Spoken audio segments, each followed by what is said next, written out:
Hello everyone, and welcome to this feature showcase video. In the next few minutes, I'm going to be describing many core gameplay elements of Underhell, as well as teaching you some unique aspects of how the game reacts to your actions.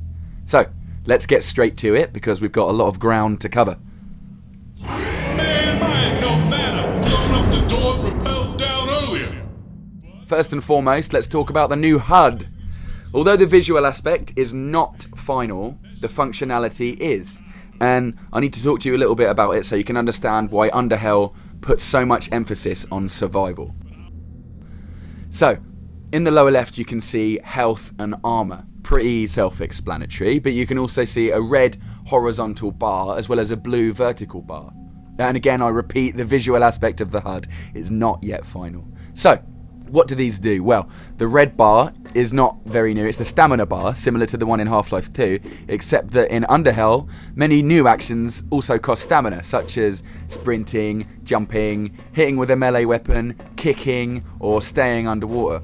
Kicking is the equivalent of our melee attack in Underhell. We made the kick quite realistic, meaning you can't kick as long as your current kick hasn't finished yet, and you can't kick higher than a certain point. As you can see here, my kick remains low even though I'm aiming high.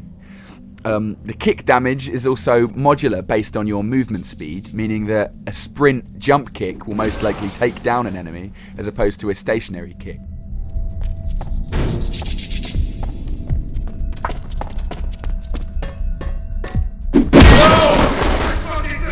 You can also remove an enemy's helmet from his dead body with the kick, or just to confirm a kill, since stomping ahead will crush it.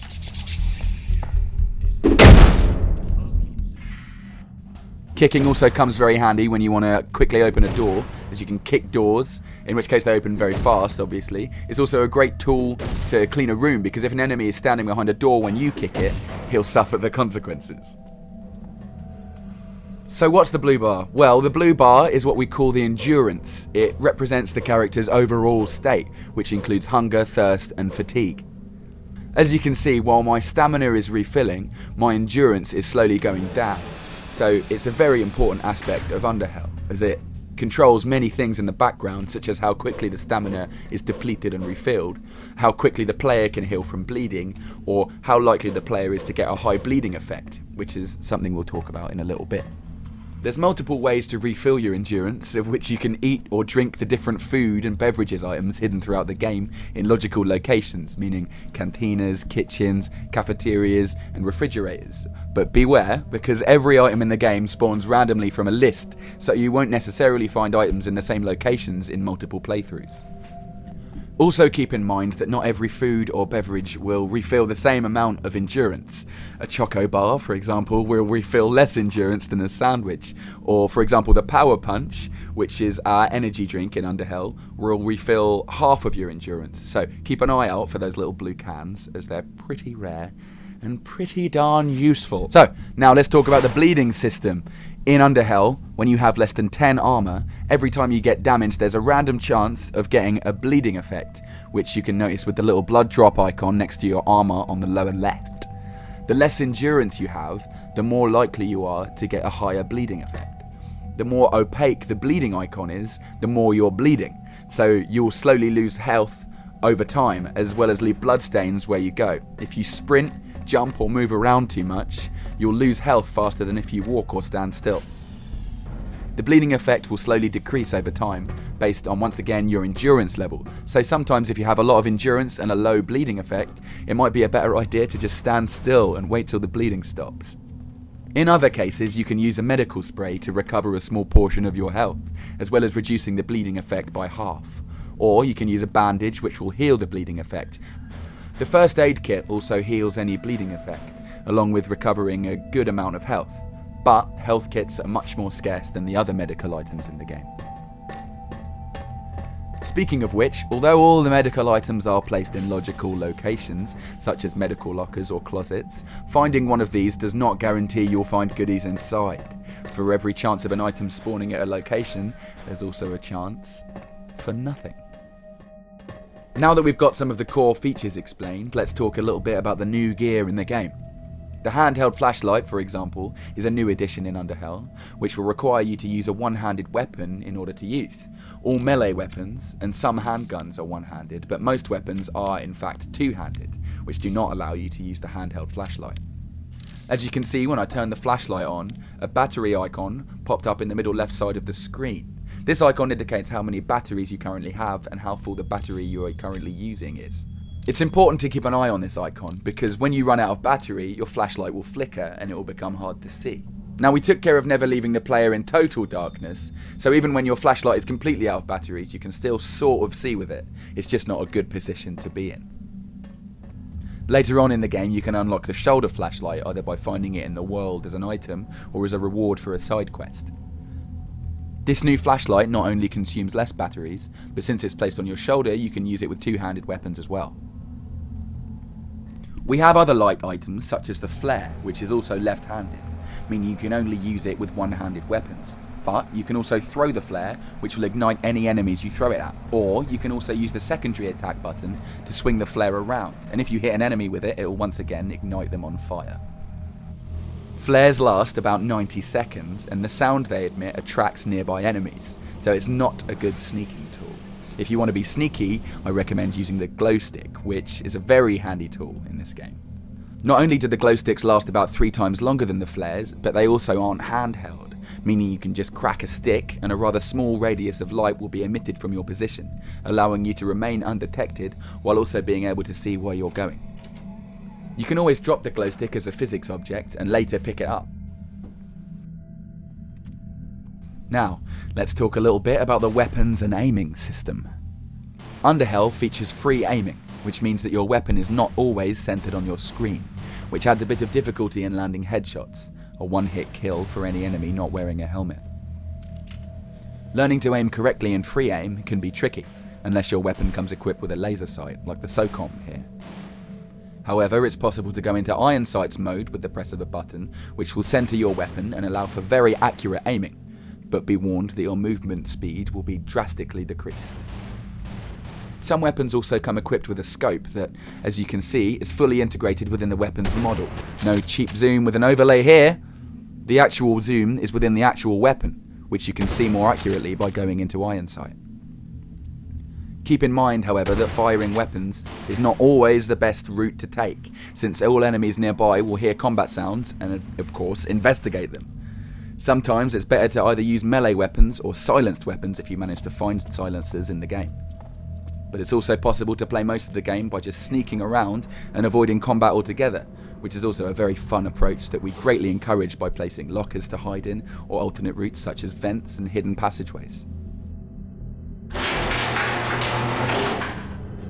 You, go check it out.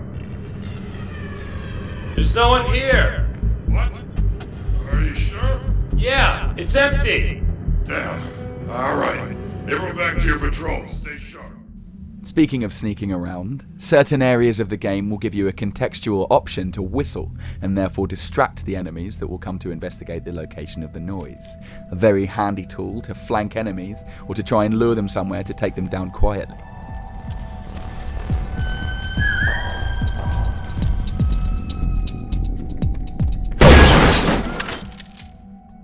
Once you do take them down quietly, however, it's very important to hide their bodies by picking up their limbs as if it were a physics object and dragging them to a place that their squad mates will not be able to find them.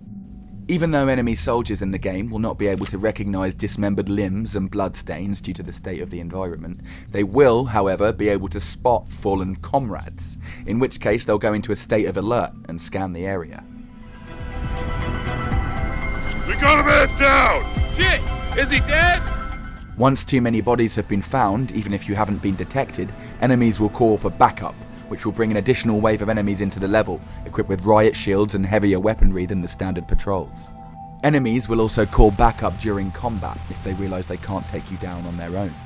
You might think it's a good idea to go in guns blazing, but given the limited amount of ammunition you might have, it will put you in difficult situations. Also worth noting, in some areas, getting spotted will sometimes change how that level will evolve. I am addressing the intruder in the lower labs. I know you can hear me, but in case you can't see, let me describe it to you. Ammunition is also a resource you will have to scavenge in the game. It's placed logically as well, meaning you'll mainly find ammo in security rooms, guard closets, armories, or the shooting range.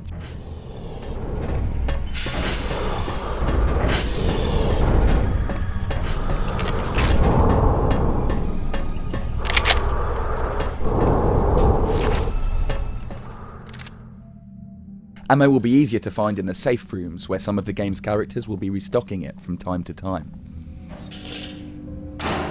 There you go, the Armory. There's not many weapons left, nor that much ammunition, but it should be enough to hold this place until we decide to relocate. Grab whatever you can carry, alright? We'll restock the ammo every time we scavenge something out there. Takeo is going to take care of that. Keep in mind, not every player will encounter the same amount of items due to the randomization. Some might get lucky and find more ammunition and weapons than others. A lot of the game is about succeeding with what you have, which adds a lot of replay value. Be assured, however, enemy backup is never unlimited. If you do successfully manage to take down 2 or 3 waves of incoming enemies, they'll stop calling for backup. It's the same for other types of enemy waves. During some sequences, enemies might be attacking you from all sides, but it is possible to take down the wave, escape the area, or just hide until they stop looking for you. A very good way to go around undetected is to use the wrench to open special vents. You can obtain the wrench early in the game by completing a side quest, and even if you miss that side quest at that specific location, you'll still be able to unlock the wrench at various moments in the game. The only way to get past them is to unscrew the 4 bolts on the edges, and for that, you need a little wrench that I might just happen to have in my toolbox. Although the wrench is too small to be used as a weapon, it will allow you to unscrew the bolts around specific vents, allowing you to explore otherwise locked areas. These areas might contain hidden loot, or simply be an alternate, more discreet path to go around the environments. Keep your eyes open for such vents, as they'll always be worth checking out. Many events in Underhell are randomized. Some scenes might play at one time, and sometimes they won't. Some characters might appear sometimes, and sometimes they might not. Wait! Over here! I'm alive! Look! I'm not one of them! The game also features a dynamic music system that will follow the current state of the game.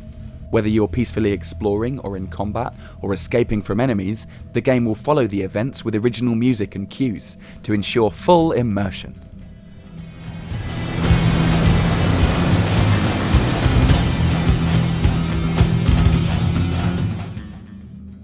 Tom Stoffel has composed well over an hour of original music for the game, including dynamic loops, cues, or tracks for main events. Underhell's original soundtrack will be available for purchase soon after release. What the fuck? Take point.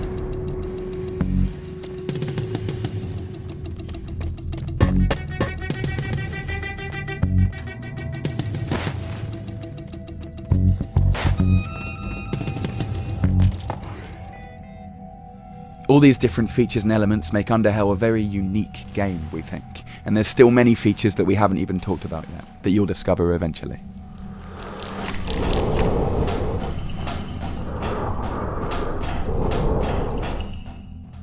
The idea is not only to create a mod, but also to create easy-to-use tools that can be used by others through Hammer. We've been writing tutorials on the ModDB page for quite some time now that detail how some of the systems work and how users will be able to create and design with all these new features we're adding to the game. With all these new gameplay elements and possibilities, we hope that Underhell will become a modding platform for the Source engine to either create cooperative levels, small stories, or, after the source code is released, to create your own total conversion.